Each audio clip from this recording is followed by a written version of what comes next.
उदरवर्णनो हे जाणे जे यज्ञ कर्म। नमस्कार. आज आपण पाहतोय गाजराची खीर. अगदी रबडीसारखी तयार होते आणि चवीला तर एकदम छान लागते. करायला अतिशय सोपी आहे. पॅनमध्ये 2 चमचे साजूक तूप घेतले. आता याच्यामध्ये काही मनुके तळून घेते. हे पिवळे मनुके आहेत. हे लगेच तळले जातात. 1 मिनिटभरात हे तळले गेलेत. आता याला काढून घ्यायचे आणि काही बदामाचे आणि काजूचे काप याच्यामध्ये मी तळून घेते. किशमिश काढून झालेत आणि बदाम आणि काजू सोनेरी रंग येईपर्यंत छान तळून घ्यायचे. असे बदाम काजू खिरीत घातल्यामुळे खिरीची चव एकदम छान लागते.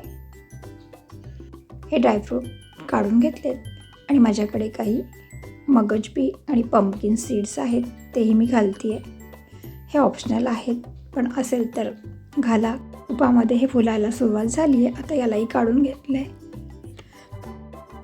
1.5 पावशेर गाजर मी चांगलं सोलून बारीक किसणीने किसून घेतलं आहे आणि आता उरलेल्या तुपामध्ये याला छान असं तळून घ्यायचं आहे. आपल्याला छान मस्त आहे. जेवढं आपण ह्याच्यामध्ये परतवून घेऊ तेवढी याची चव खूप छान लागेल.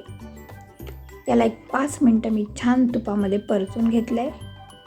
परतल्यानंतर पहा, हे थोडंसं गाजर शिजलंही आहे आणि अगदी सॉफ्ट असं झालं आहे. आता याच्यामध्ये मी 1.5 लिटर देशी गाईचं दूध होतं माझ्याकडे, ते मी आटवून घेतलं आहे. वेगळ्या पातेल्यामध्ये ते आटवलं आणि मग ते दूध मी याच्यामध्ये ओतलं आहे. जवळजवळ आटवून ते मी 1 लिटर केलं होतं आणि आता याच्यामध्ये ते घातलं आहे. आता आपण याला छान उकळी घ्यायची आहे. हे सगळं चांगलं मिक्स करून घ्यायचं आहे. हे ढवळत राहायचं आहे आणि हे मिक्स झालं. याला उकळी आली आहे. गॅसची फ्लेम लो करायची आहे आणि लो फ्लेमवर याला छान आता शिजवून द्यायचं आहे. कडेला जी त्याची साय जमा होते भांड्याच्या, तीही सतत काढत राहायची आणि यात मिक्स करायची आहे. आता हे चांगलं 5 मिनटं मी आटवलं आहे. याच्यामध्ये अर्धी वाटी साखर घालते आहे. साखर घालून याला मिक्स करून घ्यायचं आहे. एक उकळी आली की मग याच्यामध्ये मी कस्टर्ड पावडर घालते आहे.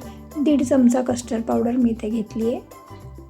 कस्टर्ड पावडर नसेल घालायची तर तुम्ही याच्यामध्ये थोडेसे तांदूळ भिजवून तेही बारीक करून घातलेत तरीसुद्धा चालेल.